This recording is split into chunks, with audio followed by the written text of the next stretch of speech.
Good morning.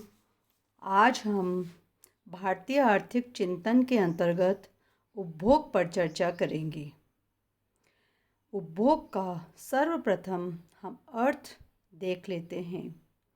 व्यक्ति की आवश्यकताओं की संतुष्टि के लिए वस्तुओं व सेवाओं का प्रत्यक्ष एवं अंतिम प्रयोग उपभोग कहलाता है। यह अर्थशास्त्र का आधार है। उपभोग के कारण मांग उत्पन्न होती है। मांग के कारण ही उत्पादन एवं मांग व पूर्ति के लिए उत्पादित वस्तुओं व सेवाओं का विनिमय व वितरण किया जाता है। प्राचीन भारतीय वाङ्मय में उपभोग का संबंध उत्पादित वस्तुओं की मांग समाज में किस प्रकार की जाए इससे लिया जाता था। आधुनिक अर्थशास्त्र की भांति उस समय भी उपभोग मांग पर निर्भर करता था। अर्थवेद का मंत्र है कि हमें ग्रह भयो भव अर्थात मनुष्य अपने जीवन व्यापन की वस्तुओं की मांग करता था। शुक्र के अनुसार धान्य, वस्त्र, गृह, बगीचा, गौ, गज आदि तथा रथ के लिए एवं विद्या तथा राज्य आदि के उपार्जन के लिए और धन आदि की प्राप्ति के लिए तथा इन सभी की रक्षा के लिए जो व्यय किया जाता है उसे उपभोग कहा जाता है। उपभोग के प्रकार प्राचीन भारतीय आर्थिक चिंतन के अंतर्गत उपभोग को 3 भागों के अंतर्गत बांटा गया है। पहला संयमित उपभोग, दूसरा सह उपभोग और तीसरा समान उपभोग। आज हम सर्वप्रथम संयमित उपभोग पर चर्चा करेंगे। वैदिक साहित्य में न्यून उपभोग की बात कही गई है। ऋग्वेद में भी संयमित उपभोग की बात की गई है। स्वयं द्वारा अर्जित धन से ही संतुष्टि प्राप्त की जा सकती है। अन्य के धन के उपभोग की निंदा की गई है।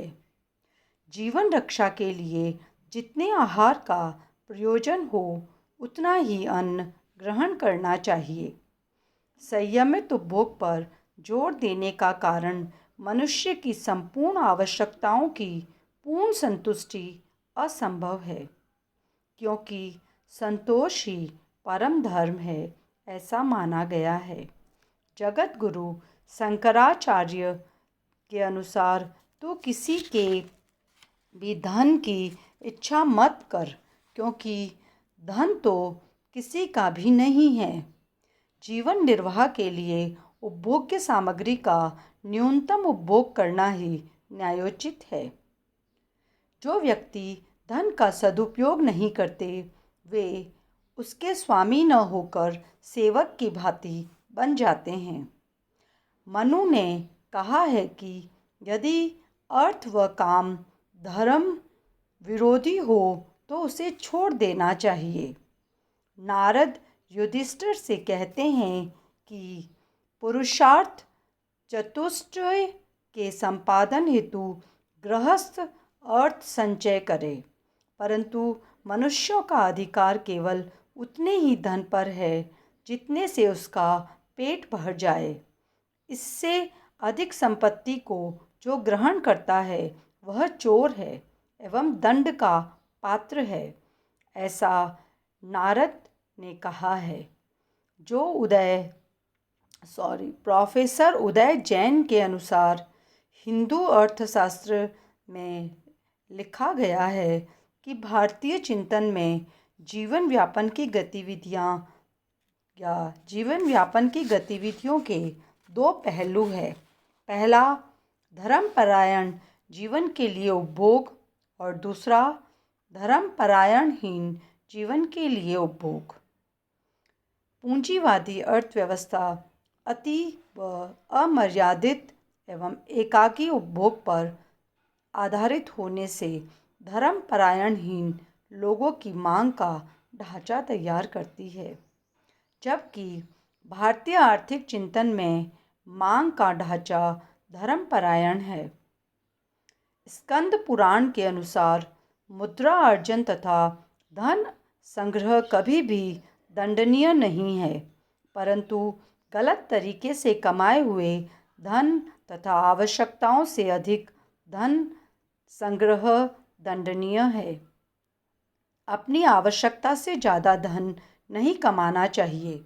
यदि कभी कमा भी लें तो उसे दरिद्र व्यक्तियों में वितरण कर देना चाहिए। प्रोफेसर पंचमुखी के अनुसार मनुष्य को अपनी आवश्यकता से अधिक संग्रह नहीं करना चाहिए। चाणक्य संयमित उपभोग को स्वास्थ्य के लिए भी ठीक मानते हैं। भागवत पुराण के अनुसार मनुष्य का स्वत्व केवल उतने ही पर है जितने से उसका पेट भरता है। इससे अधिक जो अपना मानता है वह चोर है और दंड का पात्र है। नारद के अनुसार अति उपभोग को द्रव्य का अपहरण करना अर्थात स्तेय मानते हैं। मनु उपभोग की इच्छा कभी शांत नहीं होती है ऐसा कहते हैं। अर्थात हम निष्कर्ष रूप से यह कह सकते हैं कि प्राचीन भारतीय आर्थिक चिंतन के अंतर्गत संयमित उपभोग पर अति जोर दिया गया है, बहुत ज़्यादा इसे महत्व दिया गया है और कहा गया है कि मनुष्य को उतना ही उपभोग करना चाहिए जितना उसके लिए आवश्यक होता है। उससे अधिक उपभोग मनुष्य के लिए उचित नहीं है।